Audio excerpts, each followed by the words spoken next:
ago, when I became the lead prosecutor in the murder of Mr. Floyd, I asked for time to thoroughly review all the evidence in the case, and we looked at the evidence that's available, and the investigation is ongoing at this time. I also said that I know it's asking a lot of people to give us time, particularly people who have suffered for decades and centuries of injustice, to be patient, and yet we did get that time, and together, a very strong, experienced team, which included County Attorney Mike Freeman, his team, and my team. We reviewed the evidence together with the BCA, and we have something to announce today.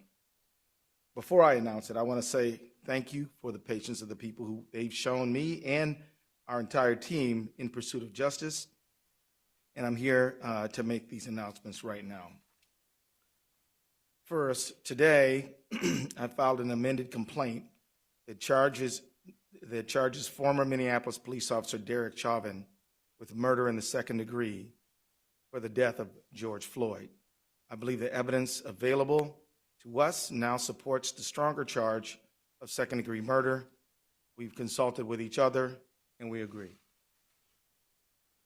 Second, today, arrest warrants were issued for former Minneapolis police officers J.A. King, Thomas Lane, and Tu Tao. Finally, I'd like to announce that today, Hennepin County Attorney Michael Freeman and I filed a complaint that charges police officer King, Lane, and Tao with aiding and abetting murder in the second degree, a felony offense. I strongly believe that these developments are in the interest of justice for Mr. Floyd, his family, our community, and our state. I'm the lead prosecutor in this case. I'll be speaking and addressing the public, but this is absolutely a team effort. We are working together on this case with only one goal: justice for George Floyd. I want to thank first Mr. Hennepin County Attorney Mike Freeman, who has been a true partner in this matter at every step of the way. His experience and insight have been invaluable and will continue to be counted on by the team. I also want to thank County Attorney Freeman's professional staff who have cooperated and worked together with my staff and the investigating officers from the very minute this case started. I also want to thank Superintendent Drew Evans of the Bureau of Criminal Apprehension and his professional staff for the care and speed with which they are conducting this investigation. And I want to thank especially U.S. Attorney Erica McDonald and Special Agent in Charge Rainer Drolskagen, who are conducting a parallel federal color of law investigation. I have heard directly from the leadership of the Department of Justice that there is full support for her leadership in pursuit of her investigation. And as she put it so well, one team, one goal, one mission. I agree 100%. As I said earlier, I thank Mr. Floyd's family. I think, and I can speak for Mr. Freeman and I jointly thank them, along with U.S. Attorney McDonald. We thank the community for their patience in allowing us the time and space we need over these days to lay these charges. As it is so hard to do, I now ask for continued patience. This case continues to be under investigation. We will not be able to say very much publicly about the investigation, except that we encourage anyone who believes that they have evidence in this case to come forward and to be cooperative with the investigation. As we develop the case for prosecution, which will also not be able, we will not be able to say very much publicly about it, because our job is to seek justice and to obtain a conviction, not to make statements in the press, but to do our talking in court. So I ask for your patience again while we limit our public comments in pursuit of justice. I also ask for your trust that we are pursuing justice by every legal and ethical means available to us. I also want to add a word of caution. The investigation is ongoing. We are following the path of all of the evidence. wherever it leads. We are investigating as quickly as we can because speed is important. We're also investigating as thoroughly as we can because being complete and thorough is critically important, but it takes time. The reason thoroughness is important is because every single link in the prosecutorial chain must be strong. It needs to be strong because trying this case will not be an easy thing. Winning a conviction will be hard. In fact, County Attorney Freeman is the only prosecutor in the state of Minnesota who has successfully convicted a police officer for murder. And he can tell you that it's hard. I say this not because we doubt our resources or our ability. In fact, we're confident in what we're doing. But history does show that there are clear challenges here, and we are going to be working very hard and relying on each other and our investigative partners and the community to support that endeavor. To the Floyd family, to our beloved community, and to everyone that is watching, I say, George Floyd mattered. He was loved. His family was important. His life had value, and we will seek justice for him and for you, and we will find it. The very fact that we have filed these charges means that we believe in them. But what I do not believe is that one successful prosecution can rectify the hurt and loss that so many people feel.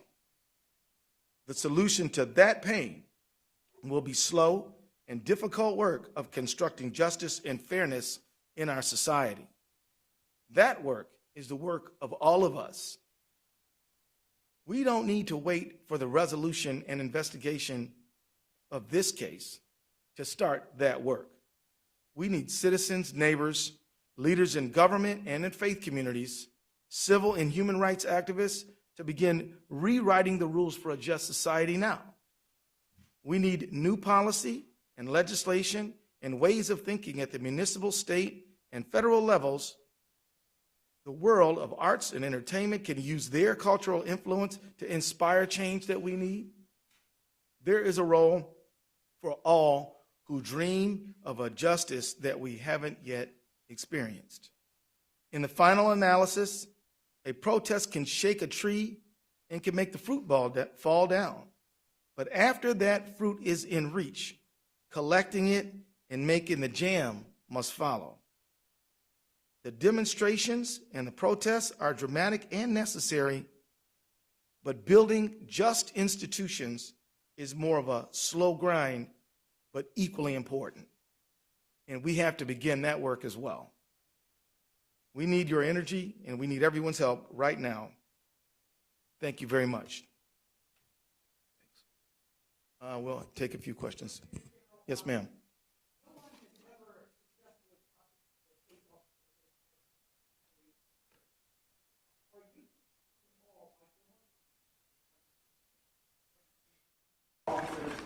Numerous acquittals, which acquittals in other cases, notably Rodney King case, which is just carefully, has created massive protests and massive rioting, massive demonstrations, and massive unrest. We believe we have a duty to charge the charges that fit the facts in this case when we have done so. And so our concern is to put all the energy we can into putting forth the strongest case that we can without fear or favor of anyone or anything. These charges are based on the facts that we have found, and we're going to pursue them. The Hennepin County attorney, obviously, got the case from him. Was he going to plead this case as a murder-free case? Is that why the state took over? That is what sources have said. The Hennepin County attorney did an excellent job by gathering facts and has worked cooperatively with us at every single step of the way. We consulted with each other on these charges. We believe that these are the right charges. Mike Freeman and I we've signed a complaint for these additional charges, and so that's what we're doing. So the whole nation, indeed the whole world, has been awaiting some type of announcement from your office. Can you describe the process involved in your deliberation and what impact you think today's decision might have, not just in Minneapolis, but for those across the country watching you right now? Unfortunately, I can't delve into our deliberative process, but what I will tell you generally is we gathered all the facts that we could. We reviewed the criminal statutes. We looked at case law. We consulted with each other, and we arrived at these charges. We believe that they're justified by the facts and the law. What does this impact have on them, this decision? The pursuit of justice is always good and right. And I want to signal to them that we hope that they continue to raise the cause of justice, but do it in a peaceful manner. It is their right to express themselves. And with that, I will say that they should continue in their own communities to get together to build just police community relationships. We need the faith community to be involved. We need arts and entertainment to help inspire us toward justice. We need everybody. There's a lot more to do than just this case, and we ask people to do that. Chris, how long do you think it's going to take to actually get this case together? I mean, probably there's a lot invested here. Are we talking weeks? Are we talking months? You know, I want to thank you for asking that question, because part of my comments were to help set expectations in a realistic light. In order to be thorough, this is going to take months. And I don't know how many, but it is better to make sure that we have a solid case, fully investigated, researched before we go to trial, than to rush it. And so it will take a while, and I can't set a deadline on that. Way in the back. Attorney General, Chris Rexon, Carolina. The Floyd family had asked for a first-degree murder charge as well as their attorney. You decided to charge second-degree unintentional murder while committing a felony. Can you explain what that charge means, unintentional murder versus second-degree intentional murder, please? Well, according to Minnesota law, you have to have premeditation and deliberation to charge first-degree murder. Second-degree murder, you have to intend for death to be the result. For second-degree felony murder, you have to intend the felony and then death be the result without necessarily having it be the intent. So that's the state of the law. The felony would be we would contend that George Floyd was assaulted, and so that would be the underlying felony. Do you accept any plea deals in this, or do you expect all four to go to trial? And secondly, when will the body camera footage be released? I really don't have any idea of what plea negotiations or anything like that. That's simply way too early to begin that conversation.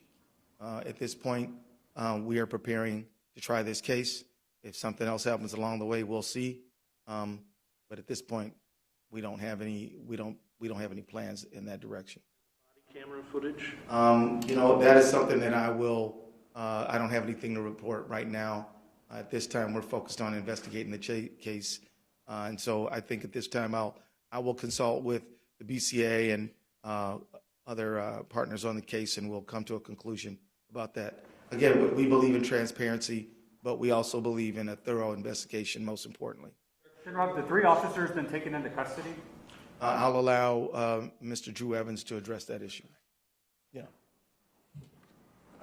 Good afternoon. My name is Drew Evans. I'm the superintendent of the Minnesota Bureau of Criminal Apprehension. We are in the process of taking the officers into custody. I can report that one is in custody now, and the other two we are in the process of taking into custody and expect them to be this afternoon. Could you talk about, have these officers provided any statements to your investigators, which traditionally something happens after a death in custody? Have you spoken with them? I will, as the Attorney General said, we can't speak about all the details of the case other than what's really in the complaint at this time. I will tell you with any investigation, as I've told you all from the very beginning, we have teams of investigators from the BCA jointly investigating this with the FBI, trying to obtain all information.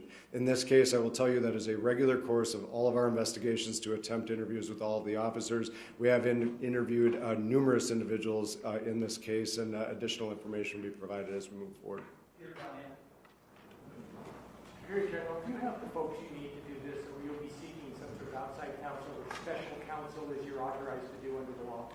At this time, I believe we have the team to complete this work. I would like to just introduce David Voigt as well. He is a deputy at the Attorney General's office.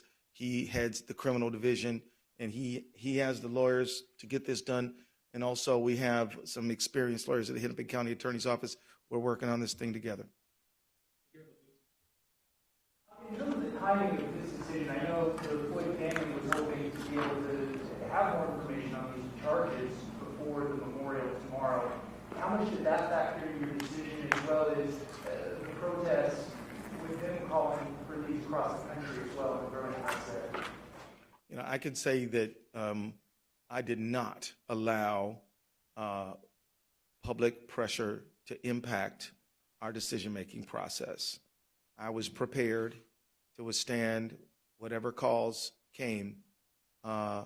We made these decisions based on the facts that we have gathered since this matter occurred, and made the charges based on the law that we think applies.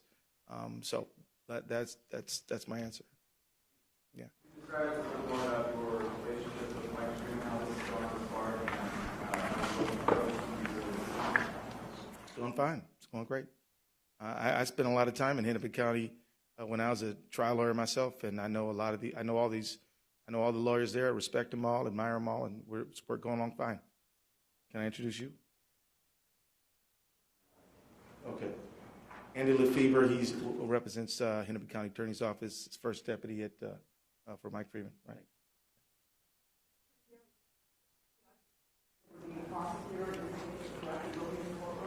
No, that I'm going to let the people who prosecute cases every single day to prosecute this case. Now, it is true that I've tried a lot of cases, and I've tried homicide cases, but on the other side of the courtroom.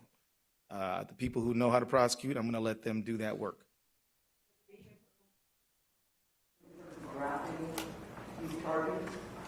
You know, I think it helps me anticipate what some of the attacks on our case might be. Trial here.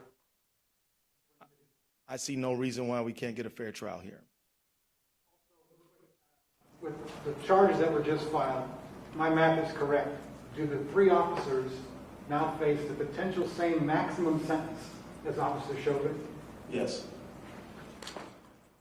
Well, but yes, sir. I apologize if you've addressed this before, but does your involvement in this case now put you on the sidelines in terms of the legislative process and working for police reform legislation? No. I'll continue to do all the duties that I have, which involve legislative, which involve a lot. We've been very active in the civil space. We've been active in representing state agencies and government. I'll continue to supervise that as I always do. But I feel very confident in it because I have excellent professionals who are going to be focused on this like a laser beam every single day. Attorney General, could you just take us into that room when the decision was made for you personally, for this case, to file these charges, the moment you had personally? I feel a tremendous sense of weight. I feel this is a very serious moment. I can honestly tell you I take no joy in this, but I do feel a tremendous sense of duty and responsibility. Are they going to be at Oak Park Heights in max security, or are they going to be put somewhere? I don't know the answer to that question. Maybe. I would just answer that in terms of that is left up to the various sheriffs that we work with on this. They make, as Commissioner Schnell noted the other day, security decisions in the best place for everybody in light of everything that's going on right now in the Twin Cities. Again, those are decisions based on the analysis of the sheriff, and they work closely with the Department of Corrections to make sure that they have everybody in their custody where they should be based on safety assessments. Thank you all very much.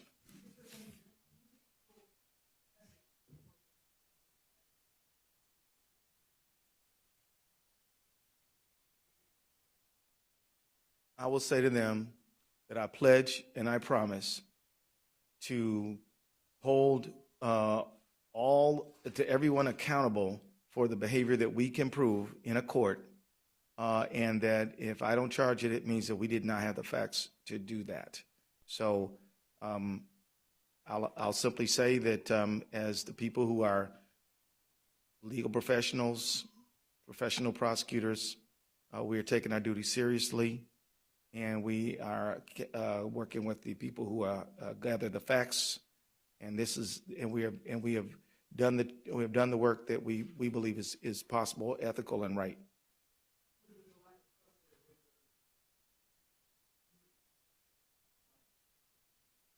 Yeah, well, I mean, look, let me be honest here. I mean, our country has under-prosecuted these matters in Minnesota and throughout the country.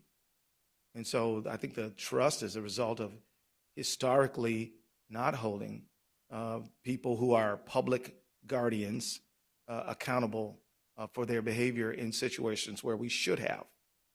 So that, I think, is the origin of the trust problem.